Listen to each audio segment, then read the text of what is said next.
Hey, Uncle Roddus back again. Another vinyl video. Fancy that.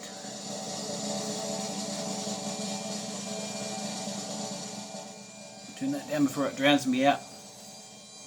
Okay, Uncle Roddus back here and a bunch of new arrivals. I had 3 come in from the States this weekend that I'd ordered a couple of months ago, some of them. Well, one in particular was a month or so ago, whatever it was. And then the big flying out sale, they had a sale. I don't know why they're having a sale so close to Christmas, because they always have a Christmas sale as well. Probably won't have any money left by then. So I jumped on the Flying Out website and picked up a bunch of stuff that I had not got around to purchasing, that was kind of sitting on my want list, so to speak. And a couple I found that I didn't even know they had in stock, and that I was kind of vaguely familiar with, and I picked those up. Actually, I think one of them I might have picked up their last copy, which is cool, so got onto that before someone else did. So yeah, they had up to 20% off most of the stuff I brought. They did have a lot of stuff at 50% off, but it wasn't much to interest me, or I already had it. So anyway, what's playing in the background, and this is one of the ones that came from the States, even though it is a New Zealander, it was issued via a Bandcamp page, and I had to get it over from the US. It was pressed over there. This is David Watson and Tony Buck, Ask the Axes. Don't ask me who Tony Buck is. He's the man making the drumming noise behind us, and David is the man with the droney bagpipes, and he is the composer of the pieces, as it says here, and he mixed and produced it on Besom Records, recorded in New York in 2017. So yeah, David lives over there. David is, he's been around a long time. There is a record of his out from the early Braille collective days back in the 90s, late 80s, 90s, which is quite rare to get your hands on, and that's one I'd like to get my hands on, because I am trying to get the rest of the Braille stuff. I'm not sure what Besom Records is. This is number 2, and on the Discogs there is only one other one, so whether that's his own kind of label or whatever. But like I say, I got it via Bandcamp, and it's a really nice drone record. Actually, really enjoying it. And another one that came off Bandcamp, you know, for a New Zealand one, and again, a New Zealand one I had to get imported. Brian Crooke and with the Renderers. So Brian Crooke is part of the Renderers. I mean, him and his wife, God, and her name's eluding me right at this minute, hang on. Mary Rose, his wife Mary Rose, they are the Renderers. So there are 2 versions of the Renderers actually recorded on here, plus the Terminals. He did some stuff with the Terminals. So the Terminals there's only the one song, and he's singing vocals instead of Steve Kogel, who usually does the vocals with the Terminals. But yeah, Brian has been around for many years. The Renderers have been around for many years, and he before that was in a lot of quite underground Christchurch bands. So yeah, I got this again off Bandcamp, but I had to get it imported into New Zealand myself. So yeah, not freely available as far as I'm aware in the shops here.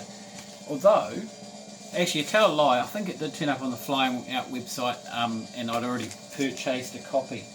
And then the last one I got directly from a label called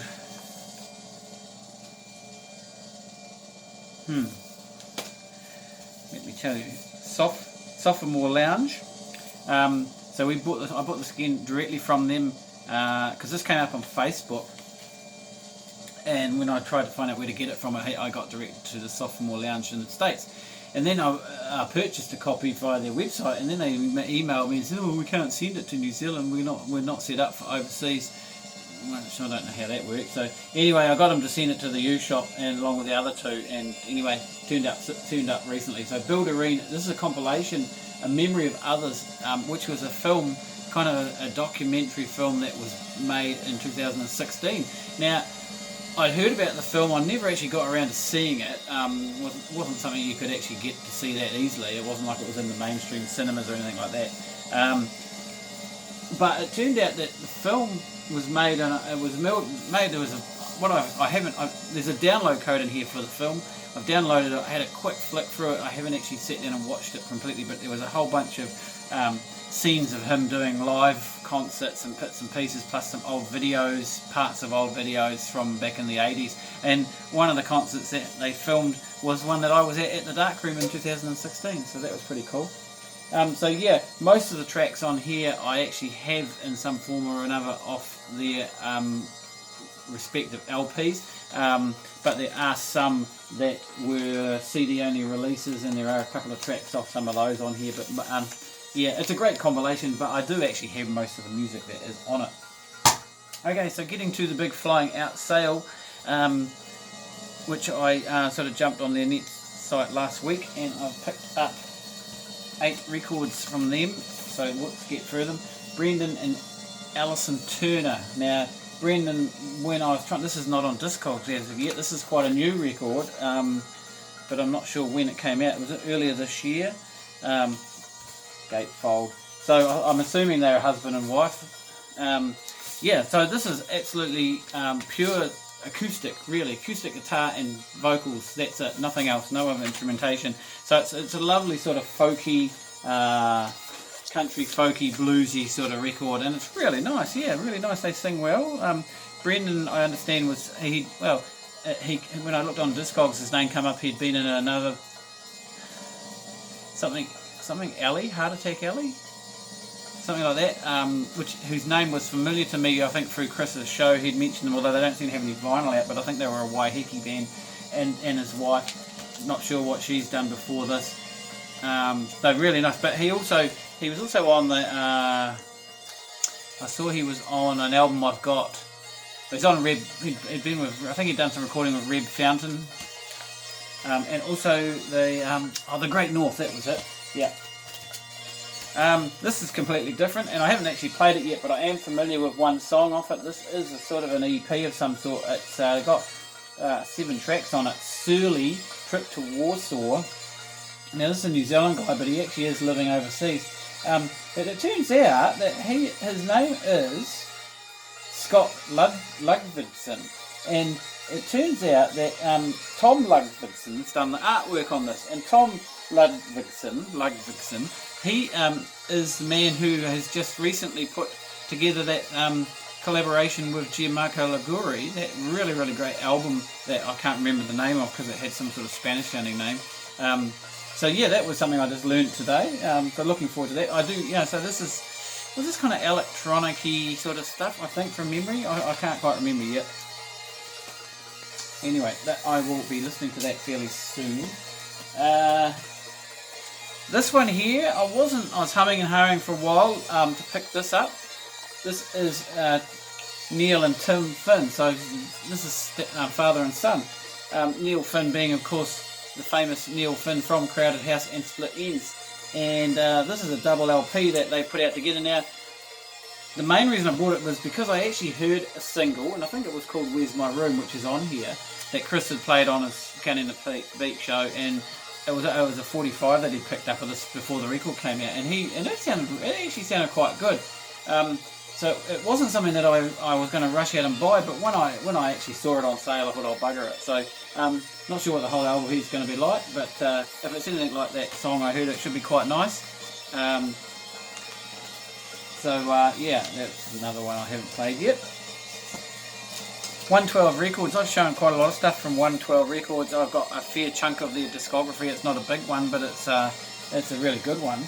And this is the Conjurers, an EP of 1, 2, 3, 4, maybe 5 songs. And this doesn't have a number. Doesn't have a number. 112 Records, but it doesn't actually have a catalogue number. I wonder. No, nothing. Interesting. Okay, so yeah, they did they do a couple of EPs, or they did a 7-inch? I don't have any of the 7-inches that this label put out, but I put out I've got pretty much all of the albums that they put out, and a couple of the EPs.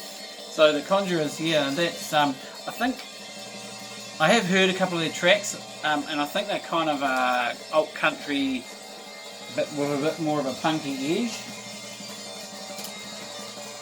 I managed to finally get my hands on one of the Sea Fog records from Zelly Records, or Zell, from the Sharma, Robin Sharma. 2015 it was recorded. So I got they've got 3 records out. I got their last one I just showed not that long ago, Animal Lovers, came out very early this year or late last year, I can't quite remember. And I'd managed to pick up their previous record, so I hadn't, this one I hadn't got. This is kind of lo-fi rock music. It's Robin's he's a good singer actually, and he's got some nice vocal melodies that he comes up with from memory of the last album that I've heard. And then what have we got? Mr. Robert Scott. This was his something like 3rd solo LP. This is Flying Nun from 2010. He's the man he is one of the original, actually not original members of the Clean, but he was one of the original members of the Clean when they first started recording for Flying Nun back in the 1981. I think the Kilgore brothers were playing with Peter Gutteridge, wasn't it, before Robert joined the group? Anyway, but yeah, so I'm not that familiar with Robert's solo work, but I did hear a track off one of his earlier records, which is really, really good. That was really cheap actually. It was already a cheap record, and then getting it on special for 20% off was just about, I think I picked it up for nearly $20. Yumi Zuma. Now I thought this was only their 2nd record, and I got their first LP, which came out in something like 2015. This came out in 2017, and it turns out that they actually released 2 records in 2017 according to Discogs. And I did not know that, and so the other one had slipped me by, and I've never seen a copy of it. This is on white vinyl. So I don't know what happened there, why there's another record that I never knew anything about, but I'll have to look into that. Yeah, so, I mean, to be honest, this album's been out for a while, and it had been on my want list for ages, and I kind of hummed and hawed about it, and there was always something else to buy. Their other album, it's nice. It's very electronic poppy. It's not like heavy or dark or anything like that. It's quite breezy sort of stuff. So yeah, it's not challenging anyway. And then finally, Boom Boom Deluxe. This is a really cool cover. 4-piece kind of rock and roll, rockabilly sort of, I don't know, Stray Cat sort of stuff. Yeah. I'm not 100% sure. All songs. Oh no, yeah. All songs are originals apart from one. Yeah.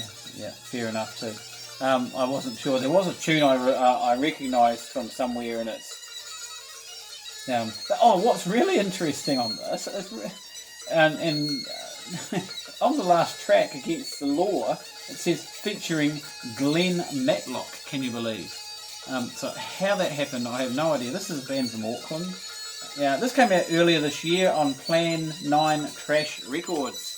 And I think, yes, it is on this grey sort of whatever vinyl. I quite like the record label on this one. Plan 9 Trash Records. That's pretty cool. So, that was one again. Chris had played a track off that ages ago. They did a 10-inch EP. I think prior to this, which I never bought because I just really not into 10 inches. This is number 61 of 100 of the coloured version. I understand it's only the coloured ones that are strictly limited like that, and there may be more of them available in black. I could be wrong on that. But what's it called? Teenage Juvenile Delinquent Rock and Roll Horror Beach Party. And that is me for now. It's another video of a lot of vinyl that will keep me going for a couple of weeks until the next lot arrive. I actually have got some on the way from Discogs and 2 Bandcamp orders, which one was a pre-order which should be here by the end of this month, and the other one God knows when it's going to turn up. There's no sign of it yet.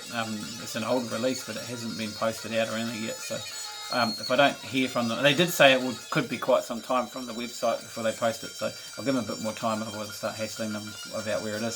So happy hunting, vinyl lovers, and we'll see you again next time. Cheers.